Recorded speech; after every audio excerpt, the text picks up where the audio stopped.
Приветствую всех на своем канале. С вами Наталья.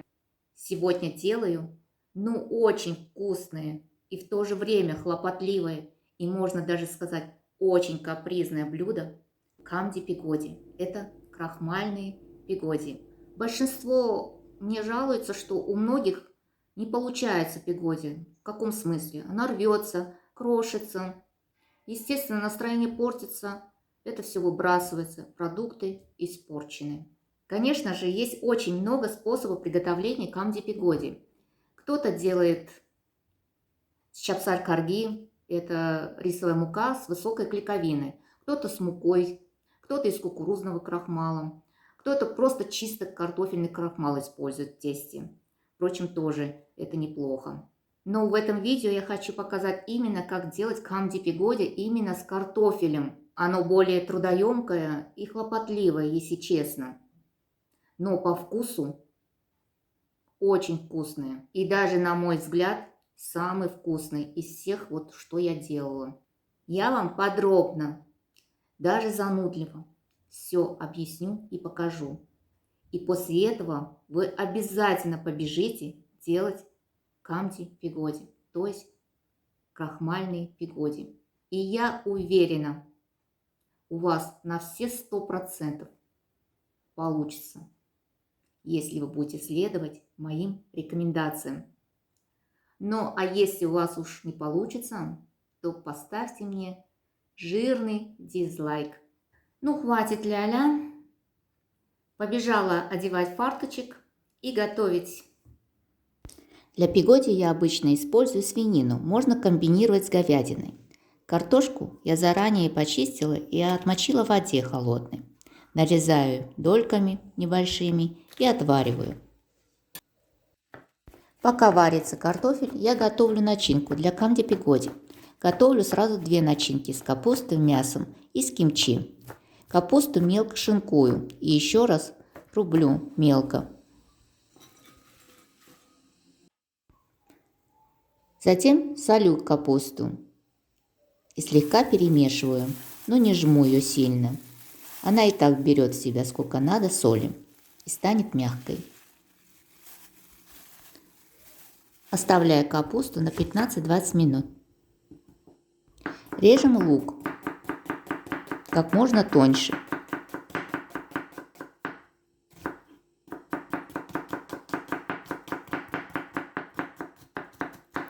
Мясо я сначала режу на тонкие ломтики.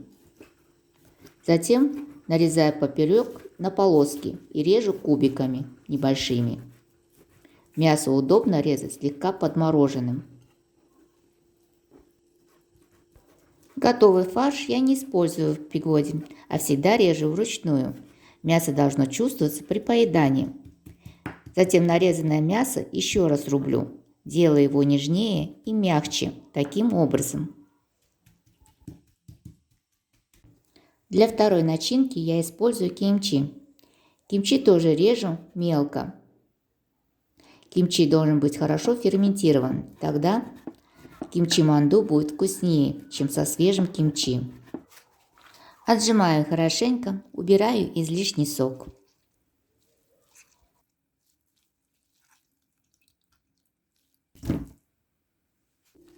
Капуста тоже хорошо обмякла, ее я тоже выжимаю.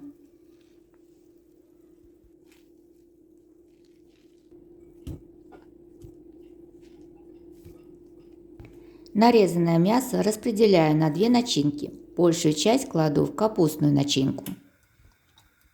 Обжариваю лук на достаточно большом количестве масла, так как мясо постное и добавление жареного лука сделает начинку ароматней и сочней.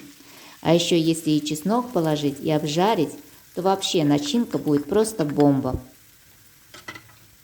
Обжариваю лук и чеснок до мягкости.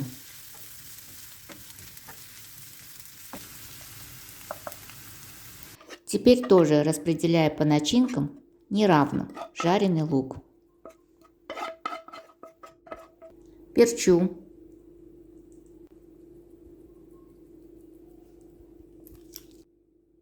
В капустную начинку кладу немного молотого сухого кориандра. Затем солю, по вкусу и перемешиваю. Это начинка для пигоди по-нашему. Так делали раньше наши бабушки и мамы.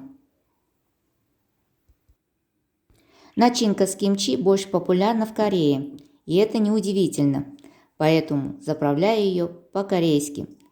Кладу немного соли, соевый соус обязательно и красный перец тоже обязательно. Вся фишка в том, что она должна быть по-корейски жгучей, острой. Всегда делаю начинку вперед. Она должна быть всегда наготове, так как крахмальное тесто не любит ждать. Картошка отварилась, стала мягкой. Выбираю специальный сорт, который содержит больше крахмала, то есть рассыпчатый. Картофель давлю как на пюре, можно пропустить через сито. Добавляю немного кипятка, делаю пюре немного жидкой. Рядом всегда должен стоять чайник с кипятком. Оставляю пюре на плите, он должен кипеть на маленьком огне. Прямо на этом же казане я буду замешивать крахмальное тесто.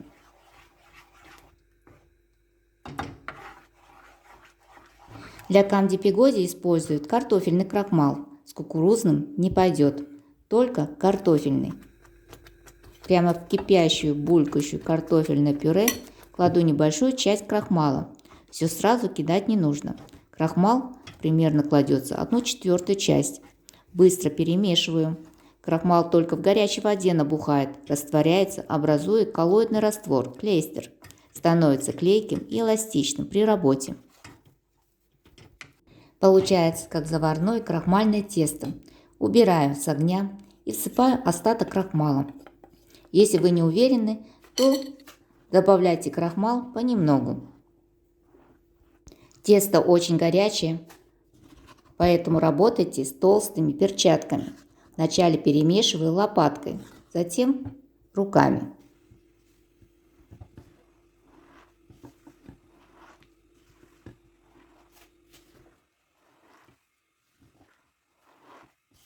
Замешивая тесто, всегда под рукой должен быть кипяток или горячая вода. Воду я подсаливаю и добавляю понемногу. Сразу, потому что не понять, сколько берет тесто воду.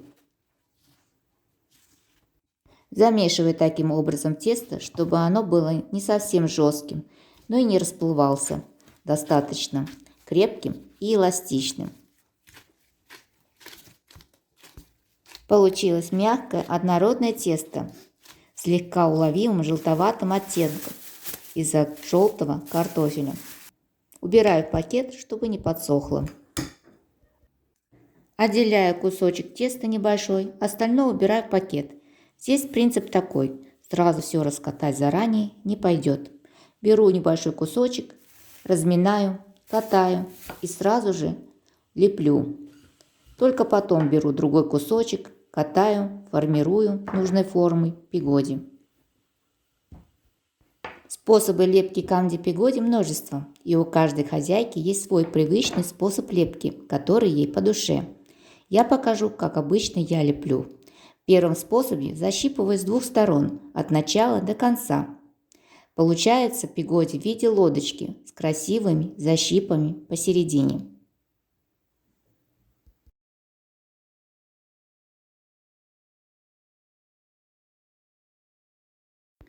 Также я защипываю камди пигоди с начинкой из кимчи.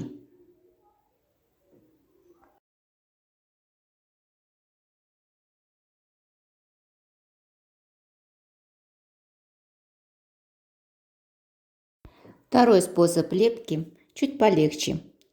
Закрепляю середину с двух сторон.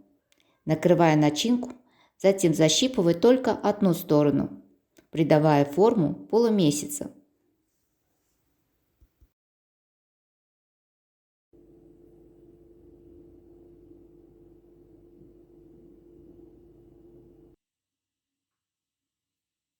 А этот способ самый простой.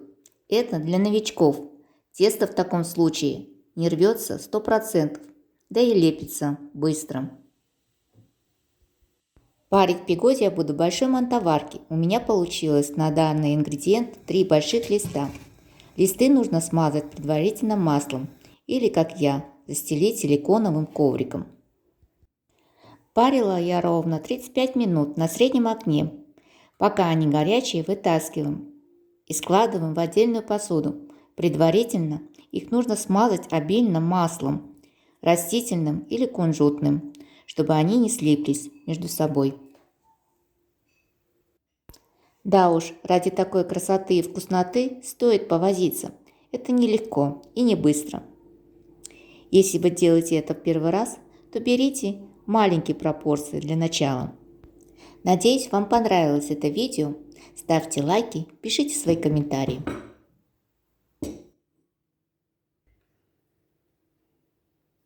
Ну вот, пигози нужно кушать руками.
Всем пока-пока.